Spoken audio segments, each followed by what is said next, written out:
원장님, 저 이제 헬스해도 돼요? 골프 다시 쳐도 돼요? 엄청 많이 듣는 질문인데 이 질문 제가 오늘 정리 한번 해드리려고 합니다. 다치고 나서 몇 주가 지났으니까 이제 헬스장으로, 필드로 돌아가도 되냐는 질문이죠. 그런데 여러분, 이 질문 처음부터 완전히 틀린 질문입니다. 몇 주 쉬면 돼요? 며칠 쉬면 돼요? 라고 물으면 여러분의 재손상 위험은 이미 상당히 올라갑니다. 왜냐하면 회복 없이 시간만 지나서 복귀한 사람과 오늘 제가 알려드릴 이 기준을 통과하고 복귀한 사람의 재손상 비율이 극단적으로 갈리기 때문입니다. 무려 38%에서 5.6%. 몇 주가 지났으니까 괜찮겠지, 며칠 쉬었으니까 괜찮겠지, 이런 식으로 날짜만 채우고 복귀한 사람은 10명 중에 4명이 다시 다칩니다. 그런데 복귀 기준을 통과한 사람은 재발률이 84%나 뚝 떨어졌습니다. 발목 삐끗했을 때뿐만 아니라 자고 일어나서 목이 심하게 담이 왔다, 혹은 테니스 엘보가 왔을 때 언제 다시 운동을 시작해야 하는지 그 원리는 똑같습니다. 오늘 이 영상 참고하시고 다친 뒤에 언제 돌아가야 하는지 스스로 체크할 수 있는 4가지 관문 테스트를 모두 가져가시기 바랍니다. 소중한 정보 꾸준히 받아보시기 원하신다면 구독, 좋아요 꼭 부탁드려요. 왜 날짜만 보고 복귀하면 안 될까요? 바로 구조적 치유와 기능적 회복이 다르기 때문입니다. 피부가 찢어져서 피가 나다가 시간이 지나면 딱지가 않죠. 그런데 구조적으로는 상처가 붙은 거지만 상처에 딱지 안 났다고 바로 팔씨름하거나 웨이트 하진 않죠. 그러면 상처가 터지고 다시 피가 철철 나겠죠. 우리 몸속의 관절과 인대도 똑같아요. 찢어진 게 붙었다고 해서 예전처럼 달리고 점프하고 골프 스윙하고 웨이트하면 안 됩니다. 근력과 순발력이 돌아오지 않았기 때문이에요. 이게 일반인만 해당되는 게 아니에요. 프로 선수들조차 시간만 지키고 복귀했더니 42%가 준비가 안 된 상태로 운동장에 돌아갔다는 보고가 있어요. 종합적으로 테스트를 해보면 겉으론 멀쩡해 보여도 74%의 환자에게서 근력이나 움직임의 질이 턱없이 부족한 숨은 결핍이 발견되었습니다. 그럼 다치고 나면 언제 어떻게 복귀해야 될까요? 여기서 중요한 사실은 다친 부위마다 회복의 법칙이 다르다는 거예요. 첫 번째, 햄스트링이나 종아리 같은 근육은 고무줄과 같아요. 살짝 찢어져도 피가 잘 통해서 금방 아물고 통증이 사라집니다. 그래서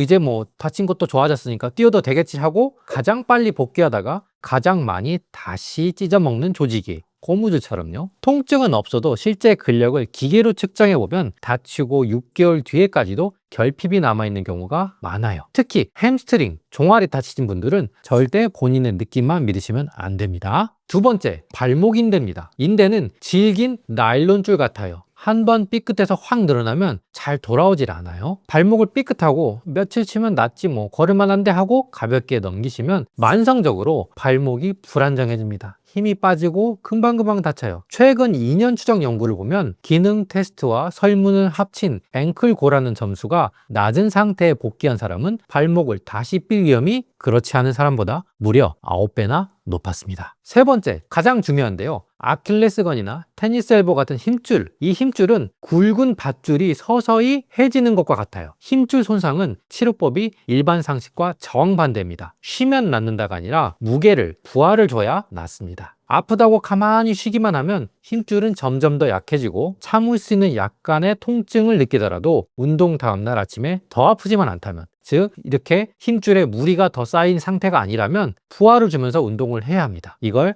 통증 모니터링 모델이라고 그래요. 그럼 오늘 내용의 하이라이트, 지금 운동해도 되는지 집에서 확인하는 방법은 없을까요? 알려드리는 4관문을 모두 통과하셔야 됩니다. 첫 번째 관문, 통증 관문입니다. 내가 다쳤을 때 다쳤던 동작, 예를 들어 제자리 뛰기나 방향 전환을 했을 때 통증이 없는지 먼저 확인해 보세요. 이게 가장 기본입니다. 두 번째, 근력 관문입니다. 다친 쪽 다리하고 건강한 쪽 다리로 한 발씩 서보세요. 또 뒤꿈치 들기도 한번 해보세요. 다친 쪽이 안 다친 쪽의 최소 90% 이상은 버텨줘야 통과입니다. 세 번째 관문, 기능 관문입니다. 다친 쪽 발로만 깽깽이 뛰듯이 한 발로 멀리 뛰기를 해보세요. 건강한 쪽 다리로 뛴 거와 비슷하게 나와야 실제 스포츠 상황에서 버틸 수 있는 상태입니다. 네 번째, 정말 중요합니다. 이게 별거 아닌 것 같은데 동작을 할 때 나 다시 다치면 어떡하지? 이런 망설임이나 두려움이 없어야 합니다. 여기에 보너스 하나 더, 피로 관문. 체력이 쌩쌩할 때 통과하는 건 의미가 없고 운동 후반부처럼 내가 몸이 지쳤을 때 다시 이 테스트를 해도 동작이 무너지지 않으면